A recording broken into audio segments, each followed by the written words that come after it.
यार आग लगा दो सीने में जब तक 72 नंबर ना इस महीने में।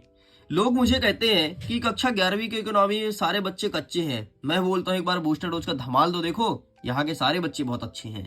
खैर जो कुछ भी हो, हम स्टार्ट करते हैं अपने बूस्टर डोज सीरीज वर्ष 2026 को, जिसमें आज कवर करेंगे क्लास 11th की इकोनॉमी मतलब अर्थशास्त्र के वे सभी क्वेश्चंस जो हमारे एग्जाम में सीधे तौर पर उठा करके पटकने वाला है। यार मैं ओपन चैलेंज देता हूँ, ओपन चैलेंज है ना। मैं तुमको चैलेंज नहीं दूंगा, तुम तो मेरे प्रिय दोस्त हो, प्रिय भाई बहन हो, प्रिय छोटे, तुम तो मेरे प्रिय मित्र हो, प्रिय दोस्त हो, प्रिय छोटे भाई बहन हो, है ना।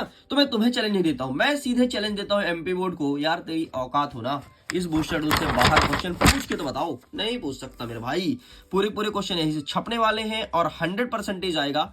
बस तुम वीडियो को बहुत अच्छे से और एंड तक देखते रहना। तो शुरू करें ना बिना टाइम वेस्ट किए। टाइम ज्यादा वेस्ट नहीं करना है, हमें कम समय में ज्यादा पढ़ाई करनी है।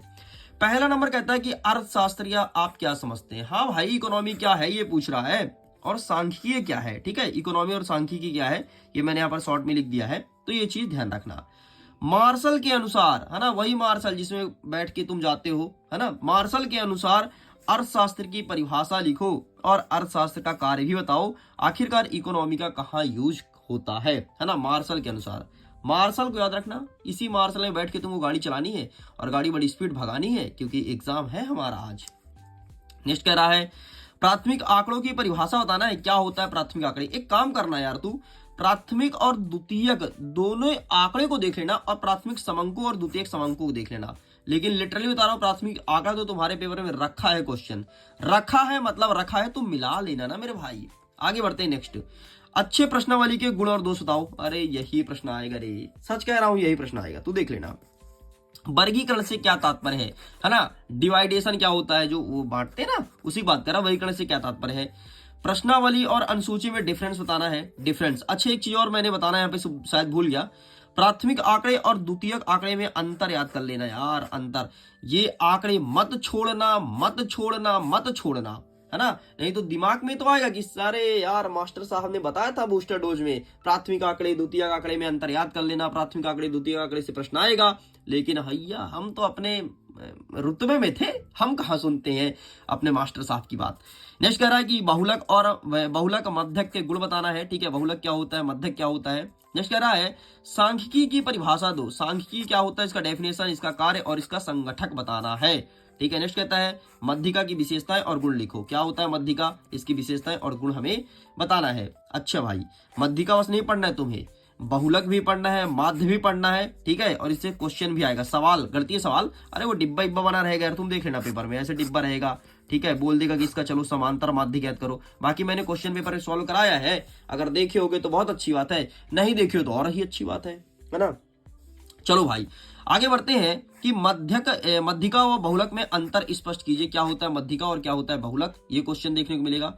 नेक्स्ट कहता है कि केंद्रीय प्रवृत्ति की माप क्या है। ठीक है, केंद्रीय प्रवृत्ति की माप क्या है, ये एग्जाम में देखने को मिलेगा। नेक्स्ट कह रहा है कि आदर्श वर्गीकरण की विशेषता बताइए। आदर्श वर्गीकरण का क्या विशेषताएं है, क्या है खास इसमें। ठीक है, ये लिखना पड़ेगा। विशेषताएं कितने लिखना पड़ेगा साहब, 3 लिख देना, नहीं बस काम हो जाएगा। हमें वही काम करना है जो सार्थक हो, हमें तीर वही चलाना है जो कोई घायल हो, है ना। हमें हवा में तीर नहीं चलाना है, और हम चलवाएंगे तीर, हम तुम्हें गली बताएंगे कि बस तीर तुम यहाँ भेदो, बस तुम्हें तीर छोड़ना पड़ेगा अपने कमान से। ठीक है, नेक्स्ट कहता है कार्ल पियर्सन का सह संबंध गुणांक लिखो और इसके गुण और दोष बताओ। कार्ल पियर्सन को याद रखना, यही आएगा और यही देखना तुम्हारे काल का मौत बनेगा। बोलोगे साहब बताए तो थे, लेकिन काश हम थोड़ी देख लिए होते, एक नजर मार लो उठा के, समय बहुत है, कर जाओगे। नेक्स्ट कहता है स्थिर की कोटि अंतर रीति का वर्णन करो। ये वाला प्रश्न देख लेना। सह संबंध के प्रकार, ओहो हो, कई बार पूछा धनात्मक ऋणात्मक, इस बार थोड़ी बदलाव हो सकता है और पूछेगा रेखीय और आरेखीय। सबसे पहली बात मैं तुमको बता दूं, पेपर आ रहा है बहुत सरल। ठीक है, पेपर बहुत सरल, तुम उठा के देखना, इसलिए तुमको सरल सरल प्रश्न ज्यादा पढ़ना है। ठीक है, ज्यादा कठिन प्रश्न के चक्कर में मत भागना। अरे सर इतने परसेंटेज कठिन आएगा सर हमारे अरे नहीं रे, सब बताऊंगा। पेपर कैसे बन रहा है ये तरीका तो बता ही रहा हूं, साथ में मैं ये बताऊंगा रिजल्ट कैसे बनेगा। ठीक है, इसके लिए भी सरकार ने आदेश जारी कर दिया है कल, है ना। टाइम नहीं मिला वीडियो बनाने के लिए कि मैं बना दूंगा।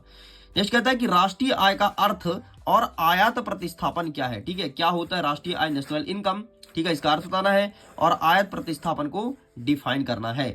नेक्स्ट कह रहा है कि भारत में औपनिवेशिक शासन की आर्थिक नीति बताना है। ठीक है, हरित क्रांति क्या है, इसे लागू क्यों किया गया, किस फसल को फायदा मिला। याद रखना मुख्यतः हरित क्रांति गेहूं के फसल को फायदा मिला है। ठीक है, ये क्या लिख गया भाई, हाँ ये गेहूं, ठीक है, इसको फायदा मिला है। चलो आगे बढ़ते हैं, कुछ क्वेश्चन और देखते हैं। स्वतंत्रता प्राप्ति के समय भारतीय अर्थव्यवस्था की मुख्य विशेषता बताइए। स्वतंत्रता प्राप्ति के समय, है ना, भारतीय अर्थव्यवस्था की कौन कौन सी विशेषताएं हैं। ब्रिटिश शासन का भारतीय अर्थव्यवस्था पर प्रभाव बताइए। ठीक है, ये क्वेश्चन एग्जाम में आएगा। भारतीय विकास योजना का विफलता, ठीक है, भारतीय विकास योजना का विफलता हमें बताना है। एलपीजी, लिबराइजेशन, प्राइवेटाइजेशन, ग्लोबलाइजेशन, इसका फुल फॉर्म याद रखना है। वैश्वीकरण, उदारीकरण, निजीकरण। वैश्वीकरण क्या है, सुन ले मेरे भाई ध्यान से, वैश्वीकरण क्या है, उदारीकरण क्या है, निजीकरण क्या है। 2 नंबर का प्रश्न पटक के देखने को मिलेगा, पटक के देख लेना, यही प्रश्न आएगा। मैं बोल दिया मतलब यही आएगा। फिर से मैं बोल रहा हूं, वैश्वीकरण क्या है, उदारीकरण, निजीकरण क्या है, ये 3 में से 2 आएगा तुम्हारे पेपर में। इसका परिभाषा अच्छे से रट मारना, नई आर्थिक नीति अच्छे से पढ़ लेना, इसके यहाँ पर लाभ और दोष को मात्र देख लेना। पॉइंट 4 पॉइंट तुम्हें देखना है। प्रश्न बनेगा 4 नंबर का, ये बनेगा 2 नंबर का, ये बनेगा 4 नंबर का। नेक्स्ट कह रहा है निजीकरण के 3 उपाय। छोड़ दे भाई, नहीं करना याद मत कर, लेकिन इसका डेफिनेशन याद कर लेना। नेक्स्ट कह रहा है भारत में आर्थिक नियोजन की 4 प्रमुख उपलब्धियों का वर्णन करना है। काम के बदले अनाज कार्यक्रम क्या है, इसका अर्थ भी बताना है। ठीक है, किसानों को ऋण की आवश्यकता क्यों होती है, ये चीज बताना है। ग्रामीण विकास से आप क्या समझते हैं, ये चीज बताना है। चक्रीय बेरोजगारी से क्या आशय है, ठीक है, ये हमारे एग्जाम में देखने को मिलेगा।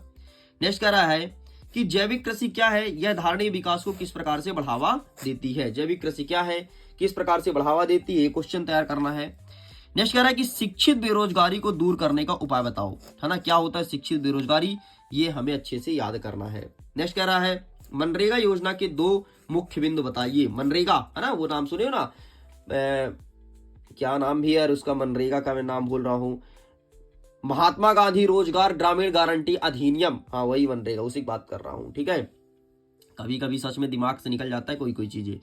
कृषि विपणन की 5 समस्या बताओ और सहकारिता से क्या आशय है, बेरोजगारी के 4 कारण बताओ और भारत में बेरोजगारी कैसे दूर कर सकते हैं, सरकारी उपाय, है ना, लिख लो सरकारी उपाय, किसके लिए, बेरोजगारी दूर करने के लिए। ठीक है, बेरोजगारी लिखा है, बेरोजगारी दूर करने के लिए सरकारी उपाय।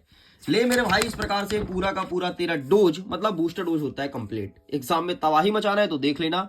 अगर तुम्हें इसका पीडीएफ चाहिए तो पीडीएफ मिलेगा आपको मिडिल एजुकेशन के एप्लीकेशन में, पीडीएफ को जाकर के डाउनलोड कर लेना। एग्जाम में तबाही मचाओगे, गारंटी के साथ कहता हूं, डंके के चोट पे कहता हूं और दावा ठोक के कहता हूं।